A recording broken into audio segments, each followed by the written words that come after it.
اچھا علی بھائی، میں نے بھی آپ کی ایک ویڈیو دیکھی تھی، بہت سے لوگ دیکھتے ہیں استغفار کے بارے میں آپ کافی کچھ بتاتے رہتے ہیں، اس کے فضائل. تو ایک تو اس کے حوالے سے اگر آپ کے پاس کوئی پریکٹیکل ایگزامپل ہو، اور دوسرا ہم ایک عام بندی کو یہ بات لاجک سے کیسے سمجھائیں کہ بھائی تم یہ لفظ پڑھو گے تو تمہارے مسئلے ٹھیک ہو جائیں گے. حدیث ہے سب سے پہلے تو حافظ بھائی کہ کثرت استغفار جو بھی انسان کرے گا اللہ اس کا رزق بھی بڑھائے گا اور اللہ تعالیٰ اس کو ہر مشکل سے نکال لے گا. دیکھیں مشکل سے نکالنے کا مقصد ہمیں مطلب تھوڑا سا سمجھنا ہے. مشکل سے نکالنے کا مطلب شاید یہ نہیں ہے کہ مشکل بالکل ہی دور ہو جائے گی. ہو سکتا ہے اس سے مطلب یہ ہو کہ مشکل آسان ہو جائے گی. ہو سکتا ہے اللہ وہ اسٹرینتھ دے دے گا آپ کو، وہ ویژن دے دے گا، وہ کلیئرٹی دے دے گا، حکمت دے دے گا کہ آپ کو سمجھ آ جائے گا کہ چلو یہ مسئلہ جو ہے مجھے گرو کر رہا ہے اور اللہ مجھے اسٹرینتھ بھی دے رہا ہے. تو it's all about the perspective. ہمارا ایمان ہے کہ ذکر سے فائدہ ہی ہوتا ہے. تو سب سے پہلے تو اپنے ایمان میں بات ہمیں لانی چاہیے. دوسری بات، کتنی کیس اسٹڈیز ہیں، آپ یوٹیوب پہ جا کے لکھیں کہ success stories of those people جنہوں نے استغفار بہت کیا. کئی سٹوریز ہیں، بے اولادی سے گزر رہے تھے لوگ، استغفار بڑھایا اللہ نے اولاد دے دی. رزق کی قلت تھی، استغفار بڑھایا اولاد دے دی. کوئی کام پھنسا ہوا تھا، استغفار کی کثرت کی لیکن دل سے. مسئلہ یہ کہ ہم چلے جاتے ہیں ایسے لوگوں کے پاس جو ہمیں مزید بوجھ میں ڈال دیتے. ابھی ایک بچی مجھے ملی یونیورسٹی میں، ٹاک تھی میری، کہتی سر میری انگزائٹی ختم نہیں ہو رہی. میں نے کہا آپ یہ دعا پڑھا کرو. اس نے کہا نہیں میں تو اللہ کا یہ فلانا نام پڑھتی ہوں 1,00,000 بار. میں نے کہا بیٹا 1,00,000 آپ کو کس نے تعداد، قرآن حدیث میں تو ایسا کوئی چیز نہیں ہے کہ یہ 1,00,000 بار ایک بندہ ایک چیز کو پڑھے گا. حافظ بھائی خود بتائیں کہ دیکھیں اچھا خاصا ٹائم ہے اس کے بعد مسئلہ حل نہ ہو تو وہ تو بیچارہ مزید متنفر ہوگا. اور اس کا مسئلہ یہ ہے جو 1,00,000 بار پڑھنا ہے تو اس کا فوکس دل پہ نہیں ہے، اس کا فوکس کاؤنٹنگ تعداد پہ کہ میرا 1,00,000 پورا ہوگا. تو وہ پڑھیں جو سنت سے ثابت ہے، جو نبوی طریقہ ہے، چاہے وہ کم ہو.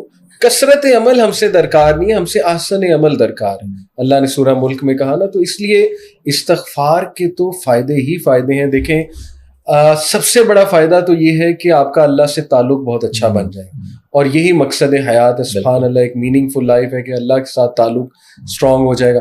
پھر دیکھیں اس سے ہیوملٹی آتی ہے. ہمبلنیس ایک بہت بڑا ایٹریبیوٹ ہے، آج کے دور میں بڑا مسنگ ہے.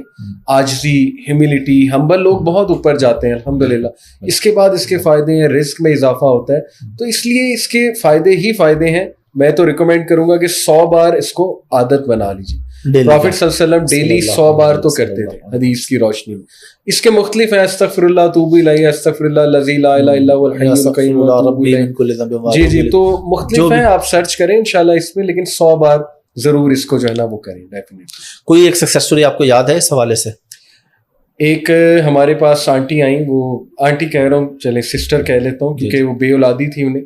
تو انہوں نے ہمیں خود بتایا کہ میں نے اپنے روٹین میں استغفار کو بہت بڑھا دیا کیونکہ میں نے اس کے بارے میں حدیث سنی تھی. تو ڈاکٹرز کے مطابق مجھے اولاد نہیں ہو سکتی تھی. اچھا. لیکن جب میں نے کثرت استغفار کی تو اللہ رب العالمین نے مجھے اولاد دی. وہ بڑا خوشی سے ہمیں سکسیس سٹوری اپنی بتا رہی تھی. اور بھی بہت ہیں لیکن ابھی میرے ذہن میں جو اسٹرائک کر رہی ہے ایک دم سے وہ یہ ہے. اور میں نے پرسنلی اپنی زندگی میں اس کے بہت اثرات حافظ بھائی دیکھے. قرآن میں سورہ نوح میں اللہ کہتے ہیں نا کہ حضرت نوح نے اپنی قوم کو کہا تھا کہ اللہ سے استغفار کرو، اللہ اولاد دے گا، اللہ رزق دے گا، اللہ تمہیں جو ہے وہ اکانومی تمہاری بہتر کرے گا، بارش برسائے گا. تو اس کے فائدے ہی فائدے ہیں الحمدللہ. سبحان اللہ. علی بھائی thank you very much for your time. بڑا مزہ ہے آپ کے ساتھ گپ شپ کا. لاسٹ پہ ہمارا ایک میسج ہوتا ہے کوئی نہ کوئی، لیکن آپ سے میں ریکویسٹ کروں گا کہ کوئی با مقصد زندگی کے حوالے سے اور بھی آپ کوئی بھی چیز ایڈ کرنا چاہیں ہماری نوجوان نسل کو کہ کوئی مقصد ہونا چاہیے زندگی کا، بجائے اس کے کہ بس ٹھیک ہے لگے ہوئے ہیں، پیسے کما رہے ہیں، آ رہے ہیں، کھانا کھایا، سو گئے اور پھر دنیا سے چلے گئے. تو با مقصد زندگی کے حوالے سے کوئی ہمیں ٹپس دے دیجیے پلیز. جزاک اللہ. اس میں ایک کوٹ میں سنانا چاہوں گا ابن القیم کا. وہ چونکہ میرے فیوریٹ اس لیے کیونکہ میں بھی ایک سائیکالوجسٹ ہوں، تو وہ بھی سائیکالوجسٹ تھے پرانے دور کے، عالم بھی تھے، سائیکالوجسٹ بھی تھے. انہوں نے کہا کہ ہمارا جو دل ہے اس میں ایک آگ ہے، ایک بے چینی ہے جو کبھی نہیں بجھے گی جب تک کہ ہم اللہ کو جان نہیں لیں گے. تو بامقصد زندگی بنتی ہی تب ہے جب ہم اپنے خالق کو پہچانیں. تو میری سب سے گزارش ہے کہ اپنا ٹائم ذرا اس میں بھی انویسٹ کریں کہ اللہ کون ہے، اللہ ہم سے چاہتا کیا ہے. دیکھیں ہمارے بہت سوالات ہوں گے جب ہم ریلیجن کی طرف آتے ہیں نا، ہم کہتے ہیں یہ سوال ہے، وہ سوال ہے. قرآن پڑھتے ہیں کہتے ہیں اچھا یہ سوال ہے میرے ذہن میں. کبھی ہم نے یہ سوچا ہے کہ اللہ کا کیا سوال ہے ہم سے، یہ بھی تو سوچنا چاہیے نا. اس لیے اللہ کو پہچانے، اللہ ہم سے کیا چاہتے ہیں اس کو پہچانیں, اللہ کے ناموں کے بارے میں پڑھیں, ان کو ڈیٹیل میں جانیں. 99 نیمز کی میں یہاں پہ بات کر رہا ہوں. ایمان کیا چیز ہے اس کو جانیں. قرآن مجید اس کو پڑھنے کی کوشش کریں ترجمے کے ساتھ, اور جتنا اپلائی کر سکتے ہیں کریں. اس سے زندگی بہت خوبصورت بن جائے گی اور بڑی بامقصد بن جائے گی انشاءاللہ. Thank you very much. بہت شکریہ. Thank you.